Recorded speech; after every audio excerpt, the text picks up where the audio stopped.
안녕하세요. 룰루맘입니다. 재미있는 정보 이야기 세 번째 솔라에 대해서 계속 설명드리고 있는데요.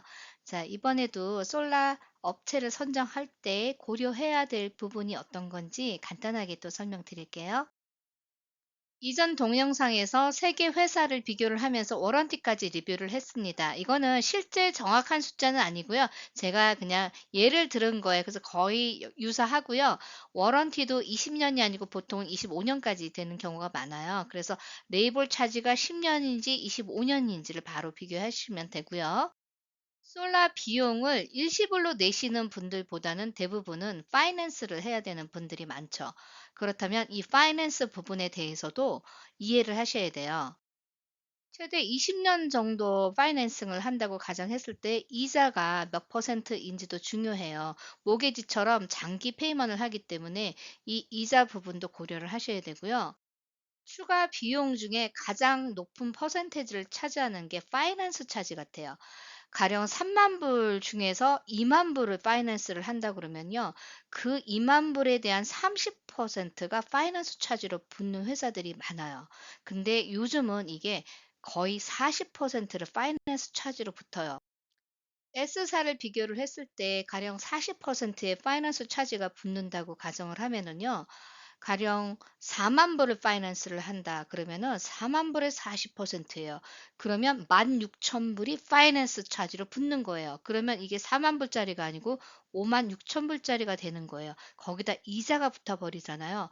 그러면 나중에 20년 동안 여러분들이 납부하는 금액은 7만 불, 8만 불이 될 수도 있는 거예요. 리스를 하는 방법도 있어요. 그리고 구매를 하는 방법도 있고요. 그러면 이게 대표적인 차이만 제가 알려드릴게요. 여러 가지 장단점이 있긴 해요. 자, 대표적인 차이로는 텍스 크레딧을 받느냐 안 받느냐예요. 그래서 텍스 크레딧을 어떻게 받느냐면은 30%까지 텍스 크레딧을 받는다고 가정을 할때 리스일 경우에는 이 크레딧을 여러분이 받는 게 아니고 솔라 컴퍼니가 갖고 가는 거고요. 구매를 할 경우에는 이 텍스 크레딧을 여러분들이 세금 보고를 할 때 크레딧으로 적용을 받을 수가 있어요. 그래서 지금 3사를 비교할 때 금액이 텍스 크레딧을 받는 경우다 그러면 이렇게 계산이 나올 수가 있어요. 그래서 리스가 조금 몇십 불 저렴하다고 그래서 실제 저렴한 게 아닐 수도 있어요. 왜냐하면 이 텍스 크레딧을 여러분들이 받을 수 있는 거를 솔라 컴퍼니가 갖고 가기 때문에 리스의 장점도 있어요. 소득이 얼마 되지 않아서 세금 보고할 때 내야 될 텍스가 없는 분들은 원래 내야 되는 세금에서 이 금액을 크레딧을 받아서 가령 내가 내야 될 세금이 만 불인데 텍스 크레딧을 적용을 받으면 첫 번째 9천 불을 받았다 그러면 1천 불만 내면 되는 거고 그러는데 만약에 내야 될 텍스가 없고 소득이 없는 분들은 리스를 하는 것도 나쁜 방법은 아니에요.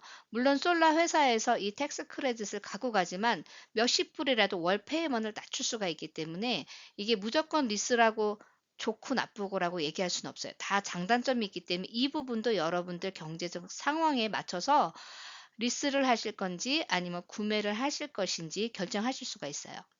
솔라 업체를 선정할 때 가장 중요한 부분이 있어요. 자, 3사가 다 큰 기업인데 이 기업들이 직접 시공하는 게 아니고 컨트랙터들을 두고 시공을 해요.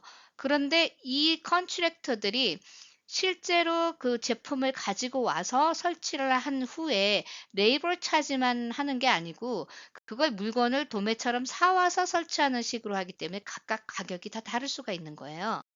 그러다 보니까 나중에 만약에 설치한 업체가 문을 닫았을 때 생기는 여러 가지 문제들이 발생될 수가 있어요.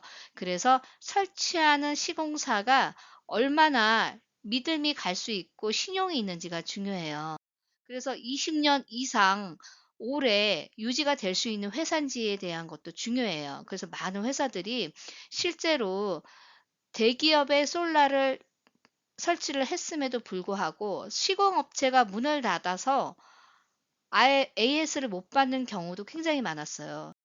1-2년 단기 설치해서 유지하는 게 아니고 최소 20년 이상을 사용을 하셔야 되기 때문에 20년 동안 이 회사가 경영이 잘 유지되면서 AS를 받을 수 있는 업체인지를 봐야 돼요.